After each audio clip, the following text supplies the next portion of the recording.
prática como ele vai funcionar. O que acontece é o seguinte. Aqui vai ser meus dados que vão ser transferidos para aquele meu sistema que eu mostrei já. Aqui são os endereços e aqui são os dados. Aí você fala, por que os endereços estão aqui e os dados estão aqui? Que é para explicar o porquê.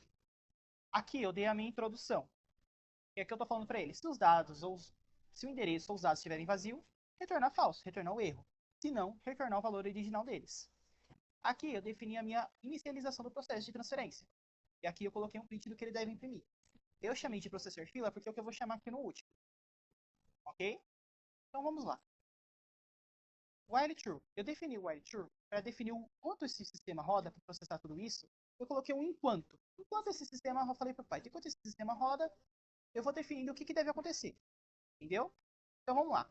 Enquanto esse sistema roda, endereço e dado vão ser igual aos meus dados que eu defini. Aqui.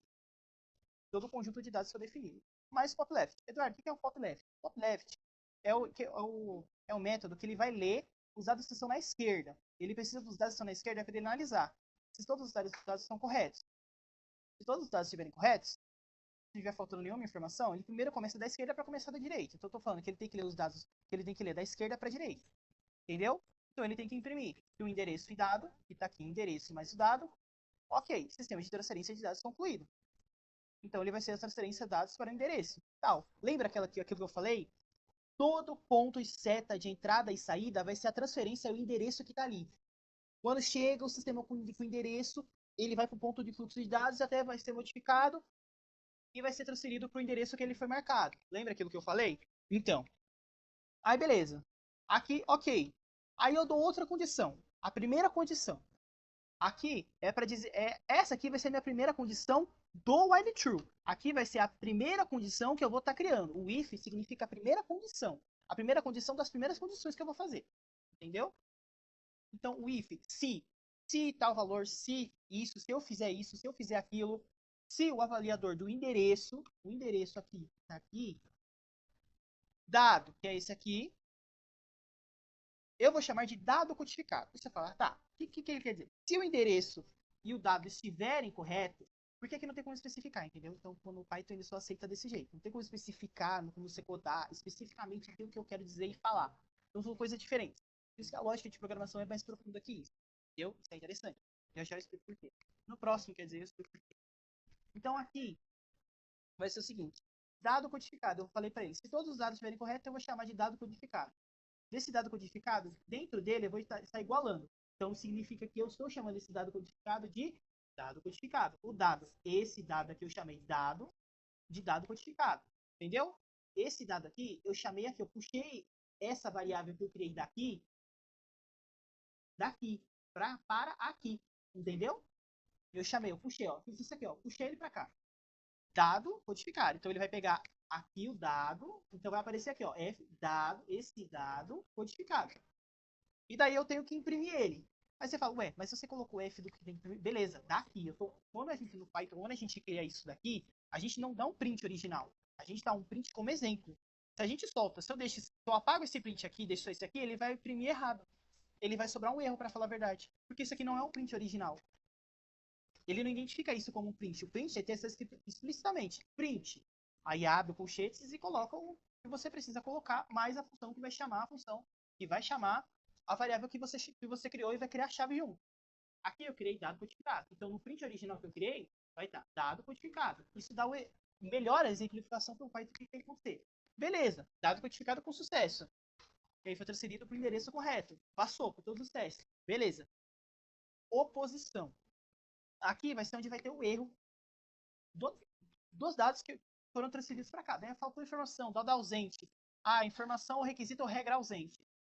Endereço ou dado. Por que eu coloquei dois colchetes aqui? Porque aqui eu estou chamando. Olha o que eu fiz aqui, ó. Aqui eu coloquei um colchete e uma chave. Uma chave não, perdão. Aqui eu coloquei mais a partir, não sei se. Perdão. E aí o que acontece? Quando eu chamei dois aqui e um aqui, eu tenho que chamar esses dois. Você fala, tá, por que tu chamou aqui nos dois? Porque aqui não necessita.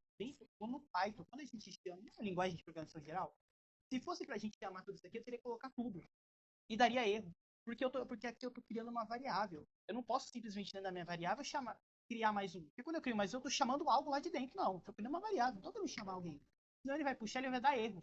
Entendeu? Aqui no meu caso, não. Aqui eu tô chamando de endereço e dado original. Aqui eu quero puxar daqui mesmo. Aqui eu quero puxar.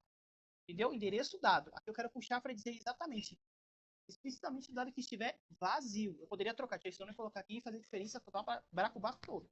Entendeu? Agora vamos para os erros. Indentação. Pessoal, indentação é o que mais pega em Python em qualquer linguagem de programação. É o horror dos devs. Indentação, o que está falando? Indentação inexplicável.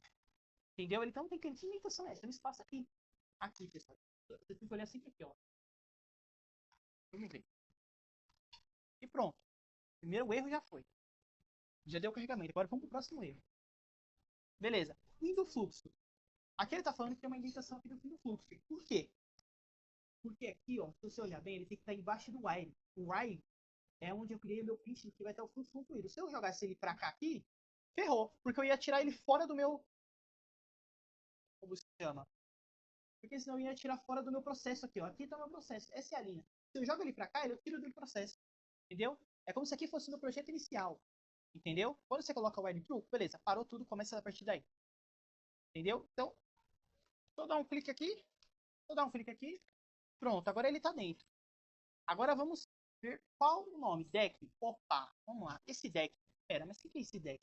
Ele tá falando que tá faltando uma importação e um para puxar. Ou seja, eu tenho que colocar aqui dentro from collection, que é dentro do... que é a biblioteca collections do Python, que é dentro do Python mesmo. Collections, import, deck. Pronto. Tem que estar essa importação. Tá bom? Isso é muito importante para fazer toda a função do código rodar. Agora vamos pro próximo erro. Será que ele vai ter outro erro? Não sei. Ó, funcionou, mas deu um erro aqui. Por quê? Porque ele falou aqui, nome append. Lembra aquele append que ele puxa os dados que eu falei que ele puxa e coloca lá pro final da fileira? Então, aqui, ó. Tá errado. É o inverso. É meus dados, ponto, append. Entendeu? Agora o processo vai ficar finalizado, tá bom? Para mais correções como essa, comentem aqui embaixo o que vocês querem que eu faça também. Pode ser interessante, um desafio. Pode ser também. E mandem dúvidas. Eu quero muito saber de dúvidas, perguntas também. Quero saber também, isso é muito interessante. E me